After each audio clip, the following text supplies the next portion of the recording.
Cuaca yang sejuk, udara yang segar, dan pemandangan yang indah itulah beberapa keunggulan yang dimiliki oleh masyarakat perdesaan yang mayoritas berprofesi sebagai petani. Di sudut Kabupaten Aceh Utara Desa Rizeh Tengoh Nanggro Aceh Darussalam hiduplah sepasang suami istri yaitu Bapak Ibrahim dan Ibu Hadijah yang kesehariannya berprofesi sebagai petani pinang. Untuk menjalani kehidupan sehari-hari dan mendapatkan kebutuhan hidup Bapak Ibrahim dan Ibu Hadijah sepanjang hari-harinya dengan berkebun membudidaya tanaman pohon pinang. Di video kali ini Jeb Kupi akan mendatangi rumah Bapak Ibrahim petani pinang yang berusia setengah abad lebih. Ini adalah Bapak Ibrahim ya? Ya. Saya belah pinang ini. Belah pinang.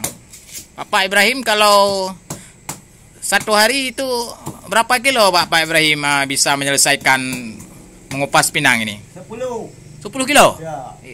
Dit kali itu. Banyak kali ini kecil-kecil kali banyak. Kalau buah-buah besar? Ada 15, 20. 15 ah. 15. Oh, enggak sampai 100 kilo ya? Enggak. Sebentar ini. Ya. Duduk sebentar. Sebentar ah. Ya. Sekarang berapa Bapak Ibrahim harga pinang per kilo itu Pak Ibrahim? 8.000. 8.000? Ya. Itu 8.000 pinang kayak gini atau pinang kering? Pinang begini ada orang hari Minggu. Hari Minggu ya? Hari Minggu 6.000. 6.000 ya? Ya.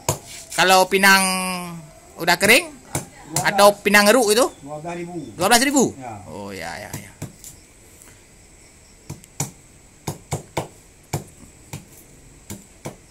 Ini pada hari budahnya kecil-kecil. Kecil-kecil kali ya? Kecil kali ini. Buahnya? Ya, kita makan begini. Ini satu hari habis baca ya? Bapak Ibrahim ah? Satu hari setengah habis. Satu hari setengah. Ya. Oke, ini adalah Bapak Ibrahim. Ya. Beliau sangat ahli dalam mengupas pinang. Ya. Ini adalah pinang bawah labu. Ya. Lepet tak aju. Ya.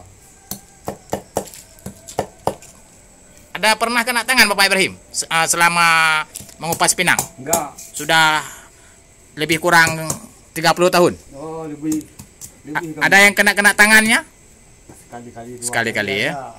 Suka citanya ya. Ya.